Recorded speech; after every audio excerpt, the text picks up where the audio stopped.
রাজশাহী মহাদেবের মন্দিরে প্রবেশ করছি। শিব মন্দির।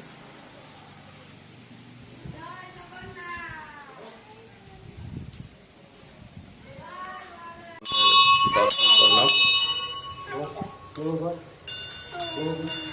উনিও এখানে নিত্য পূজিত হন। প্রতিদিন ওনার পূজা অর্চনা হয়। আমরা সেটা দর্শন করে এবার অপর আরেকটি মন্দির দর্শন করতে যাচ্ছি, কানাই মন্দির। নিপুণ কারুকার্যে দিয়ে প্রতিষ্ঠিত করেছে রাম মন্দির।